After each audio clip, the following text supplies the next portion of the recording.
గత 5 సంవత్సరాలుగా 2019 నుంచి 24 వరకు మన స్టార్ యూట్యూబ్ స్టార్తో పాటు నేను ఇవాళ ఒక స్థలం దగ్గరికి వెళ్ళొచ్చా.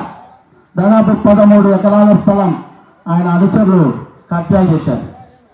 ఆ యూట్యూబ్ స్టార్ ఈ మధ్య యూట్యూబ్ ఛానల్కి వెళ్తున్నాడు.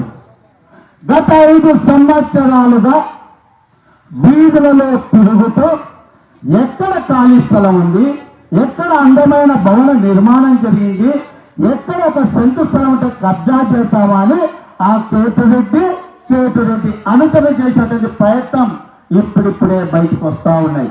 ఇది ధర్మవరం శాసనసభ నియోజక ప్రజలందరికీ కూడా తెలుసు.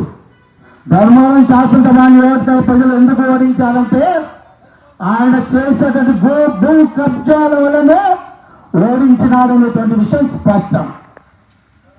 ఇవాళ 5 సంవత్సరాలు ఆయన అభివృద్ధి చేసి ఉంటే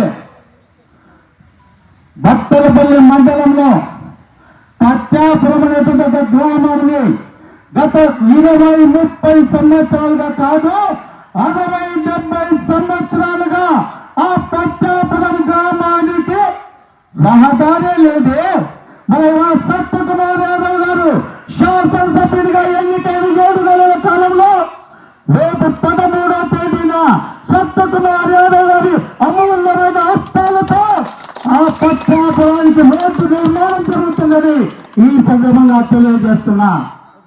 నిజంగా నువ్వు అభివృద్ధి చేసిస్తే మళ్ళీ ఇవాళ సత్యకుమార్ యాదవ్ గారి యొక్క నాయకత్వంలో ఈ ధర్మవరం శాసనసభ నియోజకవర్గంలో ధర్మవరం మున్సిపాలిటీలో ఈ నెల 14వ తేదీన సత్యకుమార్ యాదవ్ గారి చేతుల మీదుగా 2 కోట్ల పై విలువైనటువంటి పనులకు ధర్మవరం మున్సిపాలిటీలో శ్రీకారం చుట్టబోతున్నారనేటువంటి విషయాన్ని కూడా మీకందరికీ ఈ సందర్భంగా తెలియజేస్తున్నా.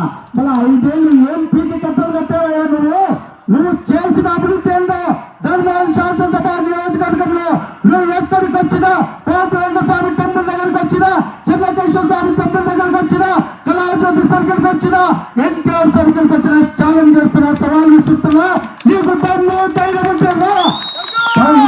5 సంవత్సరాల్లో నువ్వు చేసే అభివృద్ధి ఏంటో ఈ 7 నెలల కాలంలో సత్యకుమార్ యాదవ్ గారు చేసేటువంటి అభివృద్ధి ఏంటో మీకు అందరికీ కూడా రుజువులతో సహా చూస్తానని సందర్భంగా తెలియజేస్తున్నా.